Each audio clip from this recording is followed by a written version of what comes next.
Bueno, hay dos cosas que sobresalen, digamos, en las noticias de hoy día, ¿no es cierto? Y quizá los vamos a tocar. Uno es el aspecto económico, y que ha habido una reacción muy pronta, súbita, con relación a cómo están siendo los resultados electorales. Y la primera es esta idea que en realidad se ha polarizado, digamos, las posiciones entre derecha e izquierda, o por lo menos el titular de la República ayer era vuelco a la derecha, y un poco también eso se recoge en la prensa internacional. En el caso del país se señala incluso que estamos en la corriente de Argentina, en la corriente de Venezuela, en el sentido de afirmar posiciones liberales, por así decirlo. Luis Benavente, gracias por estar con nosotros. A ver, ¿qué opinas tú con respecto a esa buenos días. Posibilidad de decir que estamos en un debate entre derecha e izquierda, siendo que tanto derecha como izquierda no quieren parecerse a eso? Creo que el Perú durante 25 años ha estado en la derecha, entonces ha habido un giro dentro de la derecha, o sea, no ha habido giro, mejor dicho, ¿no? Creo que seguimos con la derecha. Creo que de todas maneras el resultado de este domingo nos da un mayor equilibrio político. Creo que era importante que la izquierda tenga una mejor representación. Se dice que el país ha girado a la izquierda, a la derecha, pero sin embargo yo veo que ahora la derecha tiene más peso, más preponderancia.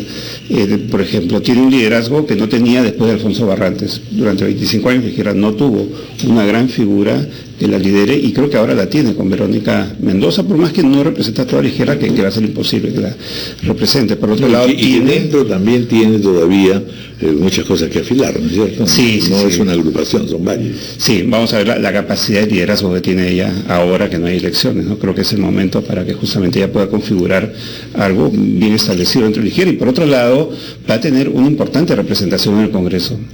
Pero parecería que sí hay un intento, un esfuerzo, una necesidad de morigerar esto de yo no quiero ser de derecha, o en realidad si soy de derecha tengo que mirar mucho aspectos sociales y de cambio que son fundamentales porque el Perú los está exigiendo, y si soy de izquierda tampoco puedo mostrar todos los dientes del lobo feroz porque entonces me va como la mona. Claro. Lo que pasa es que depende desde dónde se mire, las palabras de derecha e izquierda suenan a malas palabras, ¿no? Y no debería ser así, pero de alguna manera las circunstancias han llevado a que las cosas sean así. La derecha, y a mí sí me gusta hablar de derecha e izquierda sin ningún problema, y no me parece mal ni uno ni lo otro. La derecha en el Perú ha tenido un camino que es el camino del neopopulismo, ese populismo de derecha con ese anclaje social, de afectividad y efectivo que tiene Keiko Fujimori en los niveles más bajos, urbanos y rurales, por ejemplo, y ese ha sido el camino de la derecha en los últimos 25 años en el país, y eso es lo que le ha cerrado el paso a la izquierda, y yo hasta me atrevería a decir que eso es lo que ha evitado que en el Perú tengamos un Chávez, porque había todas las condiciones para que hubiera un régimen a la venezolana, por decirlo de alguna manera. Sin embargo, Sí, a ver, respecto. Yo también creo que es... Poniendo por delante este reflote impresionante de la bolsa y esta caída del dólar, ¿no? Sí. A ver, yo lo que creo es que derecha e izquierda son conceptos que son útiles y son válidos desde luego, pero que significan, pero que no existen, digamos, en un nivel metafísico, es decir, tienen el sentido que le queremos dar, ¿no es cierto? Entonces, yo sí creo que respecto a hace 5 años estamos más a la derecha, después de la primera vuelta. Se puede discutir si es que el gobierno de Humala traicionó las promesas de la izquierda, etcétera, o no, o si fue un gobierno de izquierda o no de izquierda, pero creo que el ánimo, el sentimiento popular hoy día, que han pasado a la segunda vuelta 2 partidos de derecha o de centro derecha, es más hacia la derecha, ¿no es cierto? Y claro, eso genera cierta tranquilidad en los mercados, y por eso tuvimos la reacción inmediata de la bolsa ayer. Lo del dólar yo creo que es muy coyuntural. Es muy coyuntural, o sea, el dólar no, digamos, pongamos el escenario que pongamos, el dólar depende de muchos factores externos como para que, o sea, si así pongamos el gobierno ideal de derecha y todo lo que quieras, el dólar no va a bajar más de cierto punto porque depende de lo que pase la FED en Estados Unidos, etcétera. Entonces el dólar hay que mirarlo más como tendencia, o sea, puede tener una reacción de un día, pero no, digamos, no va a depender de las elecciones esa tendencia, ¿no? Eso, básicamente. Ahora, hay algunas cosas que para mí las categorías derecha e izquierda se me complican para analizar lo que pasa. Hay cierto voto en el centro, sur del país, en la zona rural, en los sectores más bajos, que es intercambiable entre Keiko Fujimori y Verónica Mendoza. Por lo tanto, la bendita distinción entre derecha e izquierda no es percibida ahí. Después decimos esto es un gran triunfo para la izquierda, entiendo que sí, pero nos olvidamos que Susana Villarán, le guste a quien le guste, presentaba una candidatura percibida como izquierda y ganó la elección de Lima, y Ollanta-Humala quedó segundo hace 10 años y presidente hace 5. Entonces, no es un resurgimiento de la nada. Hay un público ahí que vota por algo, yo no sé si llamarle izquierda, pero distinto al menú oficial, puede ser tal vez la explicación. ¿Cómo lo ves tú, Gonzalo? Bueno, a ver, nuevamente, yo sí creo que derecha e izquierda son categorías válidas de análisis, pero no son las únicas. De acuerdo. Ni lo explican todo, ¿no es cierto? Ni remotamente. Y tú has introducido ahí varias. Una es el descontento, por ejemplo. Nosotros hemos hablado mucho de descontento. En Semana Económica nosotros hemos analizado las cosas en términos de, por más que utilizamos las categorías de derecha e izquierda, eso no quiere decir que los votantes sean ideológicos. Exactamente. ¿No es cierto? Entonces, el voto que terminó donde Verónica Mendoza es un voto de descontento, creo yo, más que un voto ideológicamente de izquierda. Tal vez el voto de Goyo Santos pueda ser un voto ideológico de izquierda. Eso no lo digo yo en absoluto para quitarle mérito a Verónica Mendoza. Creo que ha hecho una magnífica labor de convencimiento, etcétera. Además, el descontento estaba ahí y la idea era ver quién lograba una solución a ella tiene un mérito enorme de haber captado ese voto de descontento y haberlo canalizado a una propuesta que, nos guste o no, es una propuesta orgánica. Y es así, es ideológica, es decir, Verónica Mendoza es ideológica, sus votantes tal vez no sean ideológicos. Entonces yo creo que el error de Verónica Mendoza y de la izquierda del Perú sería creerse la fantasía de que hay 20 y tantos % de peruanos ideológicamente de izquierda, porque entonces van a empezar a hacer cosas con esa premisa y se van a equivocar y van a perder la representación. Creo que la estrategia inteligente de ellos sería hacer cosas sobre la base de las propuestas que ellos tienen, etcétera, con la inclinación que ellos tienen, pero con cierto pragmatismo y que canalicen ese descontento. Igual yo sí creo que es, digamos, yo he criticado ayer en un video que sacamos en Semana Económica los triunfalismos tanto de derecha como de izquierda, pero sí creo que la izquierda ha logrado cosas que no lograba hace un montón de años. Para empezar, un liderazgo significativo de Verónica Mendoza, y articular, todo indica que van a tener una bancada articulada en el Congreso, que va a ser mucho más representativa, digamos, y mucho más ordenada, etcétera, de lo que era lo más parecido que teníamos antes, que era el nacionalismo, ¿no? En términos de, más articular que decía, en términos de propuestas, de disciplina, etcétera. Entonces, ahora, quería preguntar algo. Derecha e izquierda pueden ser definidas por una parte por ciertos criterios económicos y otros criterios sociales, porque derecha e izquierda también divide cosas como la unión civil, el aborto, etcétera. Por eso quería que ustedes me digan qué es lo que piensan respecto de las declaraciones que hizo Pedro Pablo Kuczynski sobre su simpatía al candidato socialista a los Estados Unidos, Bernie Sanders, que es un gesto de, digamos, comprensión hacia posturas económicas de izquierda.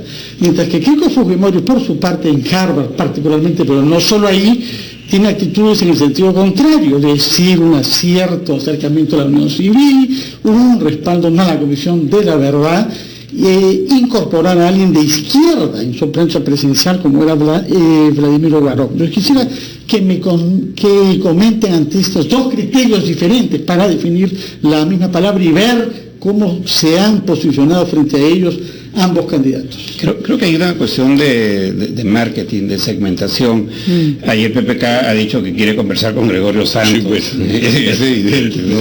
Y Keiko Fujimori jaló a Guaro, ¿no? Entonces, sí, claro. Es evidente que en el análisis que tienen los candidatos están viendo segmentos y dónde poner contrapesos, dónde buscar espacios, dónde ganar, ¿no? El gran reto de PPK es entrar a los niveles D y E urbanos y a las zonas rurales. Y allí está muy metido el fujimorismo, no es un reto fácil. El gran reto de Keiko Fujimori es que le crean que se ha desvinculado políticamente de su papá. Es muy difícil creer eso, ¿no? Pero ella lo pone en el discurso, ¿no? Igualmente, ella tendría que entrar a clases medias, ¿no? Donde es más débil. No digo a clase alta porque ahí está PPK y ese es un voto poco significativo y sería muy dura la pelea para conquistar poco, ¿no? Entonces, cada quien va buscando sus vacíos, sus necesidades de contrapesos y sus estrategias de campaña, ¿no? Entonces, yo creo que hacia eso se orienta la campaña también. Y es curioso porque PPK tiene más camino por avanzar. El Keiko es más corto, pero es más accidentado, ¿no? Es más duro, es como que le hubiera tocado una carretera de penetración, ¿no es el cierto? 10% que ella tiene que conseguir es más duro, sí, claro, que lo que tiene que conseguir PPK. Entonces, que es más largo, es muy largo, claro, el PPK. Como dice Luis, ambos tienen que conquistar, seducir, digo yo, ese voto que no se les ha favorecido en la primera vuelta. Y ahí es donde los triunfalismos no ayudan, Gonzalo, ¿no? Yo he visto gente capaz de ver qué es lo que va a ofrecer, ¿no? Están más bien como diciendo jojolete, y yo digo, no te pases. Mira, ahí, digamos, yo sé que las redes sociales no son representativas, pero ahí puedes ver un poco cómo son las mentalidades en el Perú, ¿no? Yo leía ayer gente que con toda razón se quejaba, gente de izquierda, de que anteayer les decían terroristas y hoy día los quieren conquistar, ¿no es cierto? Entonces, y no estoy hablando necesariamente de los candidatos, ¿no? Sino de la gente, de los que los rodean, de los votantes, ¿no? Entonces, seguimos con esa crispación, entonces ahí es donde yo... Pseudo-ideológica, finalmente. Pseudo-ideológica, pero que te habla pues de las fracturas del Perú, ¿no? Bueno. Entonces yo me metí un tuit anteayer diciendo, y no sé de qué se alivian, pensando desde la derecha si quieres, así cuando tenemos esta gente que empieza a decir las barbaridades que se han dicho, ¿no? O sea, en términos de terruca, no sé qué. Por eso yo insistía también en el tema, en realidad, de cuántas son las diferencias más bien en el planteamiento económico. Es ahí donde seguramente se van a remarcar tendencias y seguramente también van a haber necesidades. Este gesto de Kuczynski de decir voy a hablar con Santos puede ser pues una intentona tan simplona, en el sentido de decir no lo voy a conquistar, y el otro se va a sentir feliz relativamente, porque en realidad Santos tiene que saber que más le conviene inclinarse o aproximarse a la Mendoza, ¿no es cierto? Es decir, ¿cuán decisivo es en este momento el ir tomando posiciones en materia económica que diferencien a estas dos o tres candidaturas? Yo no sé si es tanto en el tema económico, ahí no veo tanto la cosa, porque a ver, en el Perú creo que se han distorsionado las cosas, se ha puesto una economía en mercado con una base institucional de un Estado absolutamente corrupto desde arriba, desde cada extremo, de arriba hasta abajo, o la izquierda chavista, ¿no?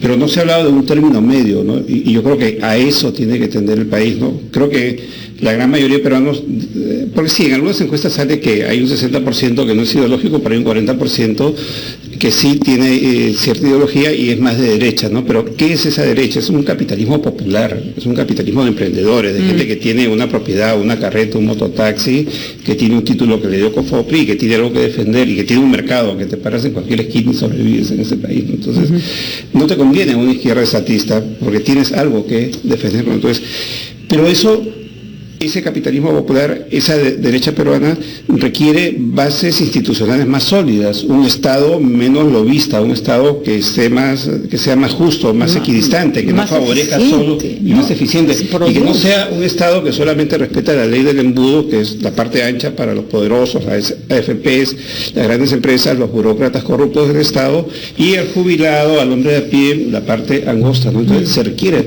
Entonces yo creo que más que el tema económico es la base institucional del país, ¿no? Y yo creo que eso, a su manera, el poblador común y corriente también lo siente. De una manera más es una economía política, digamos. No es pura economía, pero es una economía política. Es que hay una obsesión, Gonzalo, me gustaría que tú hagas hincapié en este punto, en remarcar que el modelo funciona, en lugar de preguntarse por qué no funciona para todos. Exacto. ¿No? Totalmente en esa línea, era lo que quería decir. Es decir, a mí me pareció interesante porque también ayer hubo algunas discusiones sobre... Yo no estoy de acuerdo en realidad con esta idea, que creo que fue un editorial del Comercio, de que esto era una especie de referéndum hacia el modelo económico. No, o sea, yo creo que nuevamente los votantes no son tan ideológicos. Por lo menos entendemos modelo como unas reglas de juego económicas. Creo que es mucho más que eso. Si entendemos el modelo, un poco como lo escribía yo hace un tiempo en un artículo, como crecimiento económico pero con ineficacia política, en la línea de lo que tú dices, Patricia, está claro que hay algo que no funciona ahí. El Perú es, digamos, en los rankings que miden estas cosas sale pésimo. Y luego en el Latinobarómetro, que es una encuesta anual que mide la satisfacción de la gente con las instituciones todos los años, el Perú es uno de los países de la región que más descontento tiene con el funcionamiento de la democracia y el funcionamiento del mercado. Entonces, yendo a lo que tú decías, Pati, exactamente ese es el tema. O sea, lo que no puede pasar es que digamos, bueno, 70% votó por el modelo, esperemos en los próximos 5 años a ver si de nuevo ganamos el referéndum. Discutir, me parece que discutir que si la gente quiere el modelo o no, entendido el modelo como de libertad económica, es como discutir si salió el sol o no. El tema no es si salió el sol o no, el tema es si la gente, hay gente que se está insolando con el sol. O sea, es muy fácil decir desde la sombra, ¿no es cierto? Ahí tengo sol y cuando quiero tomo sol y después me voy a meter al mar. Y no estar viendo la gente que no tiene sombrilla y se está achicharrando, ¿no es cierto? Y eso es lo que hay que discutir. ¿Qué hacemos para que podamos convivir en el fondo todo? De acuerdo. ¿No? Vamos a hacer una pausa. Continuamos en la conversación. Bueno, pues aparece claro el otro aspecto de la institucionalidad, ¿no es cierto? Como lo han señalado ustedes. Me he fijado yo hoy día en lo que señala el Banco Mundial, que dice que el próximo gobierno tiene que 18 reformas por delante, que son fundamentales, muchas de ellas son económicas, y en donde no sé pues hasta dónde lo ideológico o las divergencias de posición funcionen o no.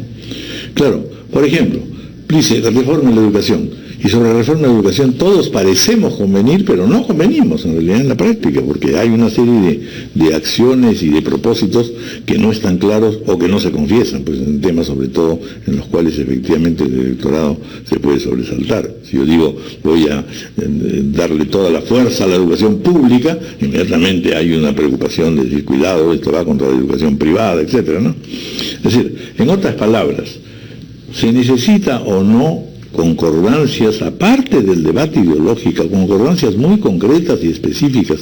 Y esta es igualita y equivalente, pero más práctica que la agenda del Acuerdo Nacional, porque aquí sí nos dice con toda claridad qué cosas son las que son puntualmente necesarias de hacer, además para conseguir 2.500 millones de dólares, o sea que... Claro, hay ahí una recomendación muy clara del Banco Mundial, son puntos muy reales. Reformas de la educación ha habido siempre, no sé cuántas reformas desde que yo tengo uso de razón, y vendrán no sé cuántas más en el futuro. Creo que hay que ponernos de acuerdo. No sé si el mismo acuerdo nacional podría ser un mecanismo que se reactive como un mecanismo político paralelo al Congreso, para que todo no quede en el Congreso y para que haya una articulación del Congreso con una entidad orgánica, política, que involucre a los partidos, pero también a otras organizaciones, sindicatos, etcétera, de la sociedad civil, para poder armonizar políticas, ¿no? Porque si hablamos de reforma de la educación, entonces vendrán más reformas de la educación y nunca estaremos satisfechos con las reformas que se hagan. Hay que definir qué se entiende, qué se quiere con la reforma de la educación y con todos esos temas, ¿no? Hay temas de infraestructura pendientes, hay temas de institucionalidad, de reforma del Estado, y seguramente esos están entre los puntos que señala hoy el informe del diario Gestión. Creo que ahí hay que trabajar. A eso tiene que apuntar, creo, el nuevo liderazgo que conduzca el país. Lamentablemente, claro, no se trata de llover sobre mojado, hemos carecido del liderazgo, ¿no? Y es muy importante que un gran líder se ponga al frente de una sociedad y la conduzca y sepa repartir las cartas para que todos... empecemos a aprender, porque tampoco va a ser que de la noche a la mañana vamos a aprender todo un nuevo liderazgo, ¿no es cierto? Gonzalo Segarra. Estaba pensando eso también, ¿no? Cómo tratar de mirar las cosas en perspectiva, y en realidad desde cierta perspectiva también es que somos chiquitos, somos un país, o sea, va a ser nuestra, como gran hazaña, nuestro cuarto recambio democrático. Entonces somos pues inmaduros, somos un país que todavía está haciéndose. Y yendo al meollo de tu pregunta, lo que yo creo es que lo que tiene que haber son reformas, o sea, y van a haber reformas, porque además la composición parlamentaria lo va a permitir. Inéditamente, después de 16 años de democracia, vas a tener una bancada con mayoría. Entonces el tema se vuelve, ¿qué reformas van a hacer? Y el acierto, y lo importante es que acierten en las reformas, que se hagan, ¿no? No solo está esa recomendación del Banco Mundial, están las de la OSD, a la que, en mi opinión, un poco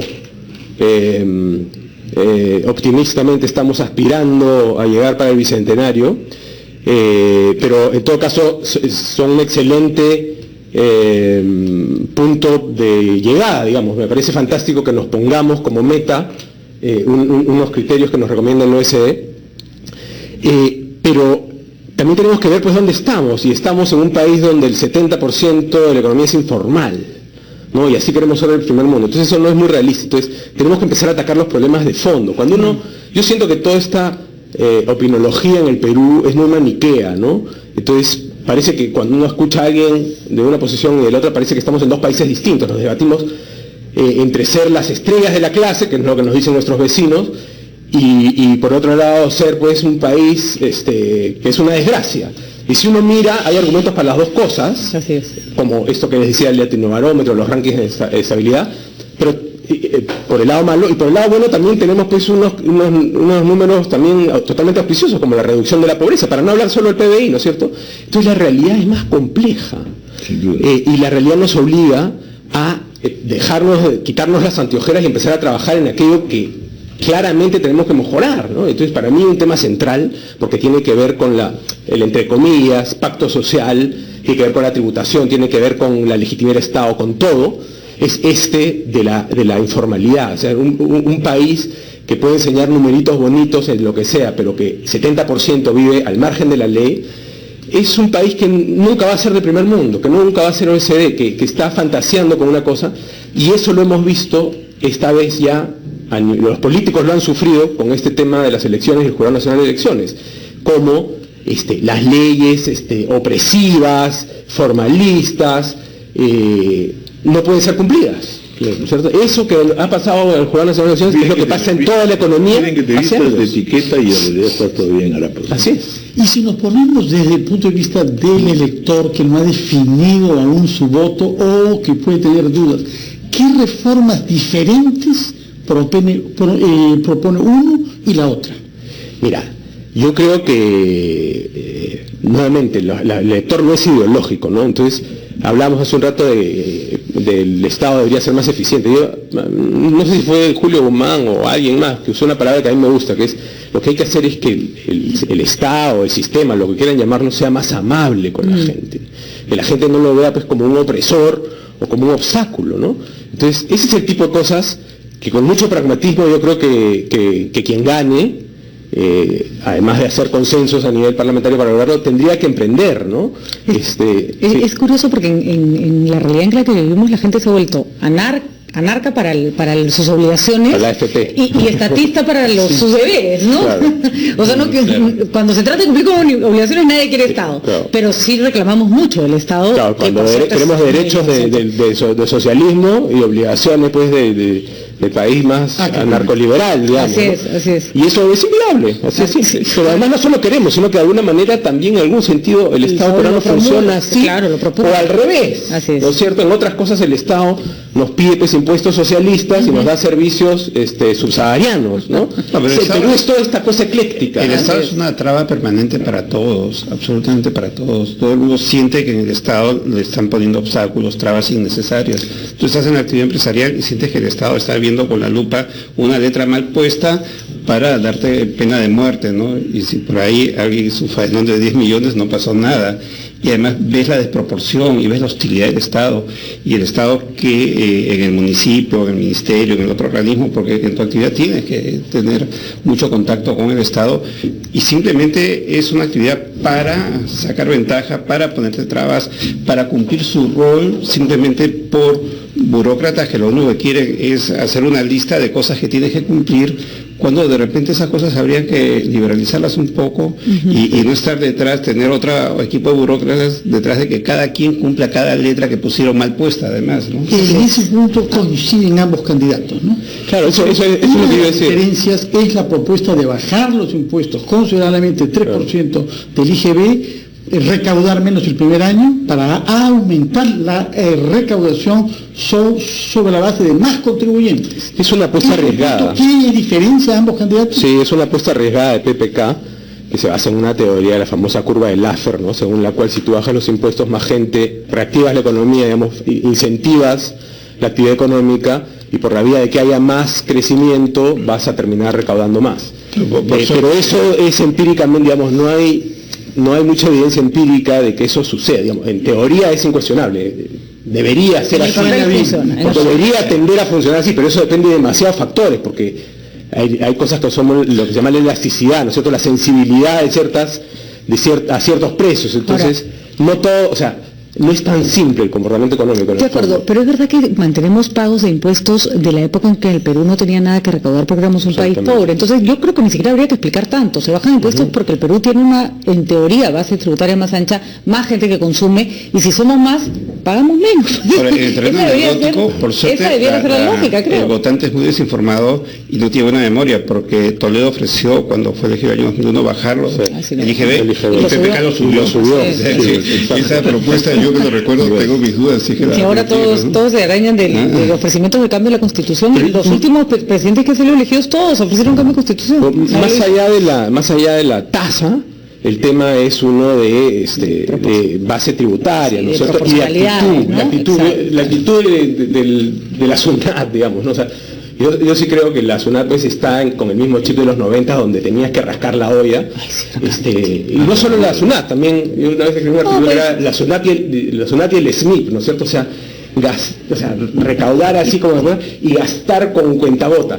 Esa es una mentalidad que no se ha cambiado en el Estado peruano, y que tendría que haber cambiado, porque ya estamos en otro nivel. Entonces la gente espera de nosotros, los ciudadanos esperan de su Estado otra cosa. Pero hay mucha corrupción, de manera que es muy difícil aligerar esos dos mecanismos en realidad de lucha contra la corrupción. Pero es lamentable, porque estamos entre la corrupción o la parálisis. No avanzamos. Volvemos al tema de la institucionalidad, ¿no es cierto? Correcto. Pero lo interesante es ahí imaginar que no vas a hacer milagros de la noche a la mañana, como es obvio, pero que sí tienes que tener certeza en los pasos que das y no retroceder, porque también ahí viene otro tema de negociación, te amenazan con una huelga, te asustas, en fin, no hay ninguna claridad o estabilidad en la administración gubernamental. Y expectativas, ¿no? Y expectativas. O sea, por ejemplo, yo les decía, nosotros tuvimos en la revista tuvimos un pequeño fórum con los lectores, sobre cuál podía ser, digamos, las políticas del próximo gobierno, cualquiera que esté fuera, con las industrias extractivas, ¿no? Y una de las cosas que yo le decía es, bueno, yo creo que ustedes empresarios están con mucha expectativa de que un gobierno de Keiko, por ejemplo, va a poner mano dura, va a decir, no va a dejar que haya conflictos sociales y va a sacar adelante los grandes proyectos mineros que se han quedado trabados. Creo que están fantaseando un poco. No es tan simple. Hemos visto, estamos pidiendo que cambie el pensamiento de los políticos y los partidos políticos, debiéramos pensar también que nuestros planteamientos cambien, que nuestra manera de ver y pedir las cosas también tenga una relativa sensatez, por así decirlo. Claro. Tenemos que tener un poco más de empatía, ¿no? O sea, preguntarnos por qué 50 y tantos % de la gente en Ayacucho vota por Verónica Mendoza, que plantea un cambio radical, etcétera, en lugar de, como yo he visto, decir qué horror, se indignó. Hay que averiguar qué está pasando ahí, qué esperan esos compatriotas nuestros de nosotros. Y bueno, y los primeros que tienen que hacer eso son Keiko y PPK. Claro. Porque ese es el voto que ellos tienen que conquistar para llegar a la segunda vuelta. De andarlo etiquetando, ¿no? Imagínate. O sea, bueno, muy interesante. Muchísimas gracias, la verdad. Sí, gracias. Muy constructiva la intervención de ambos.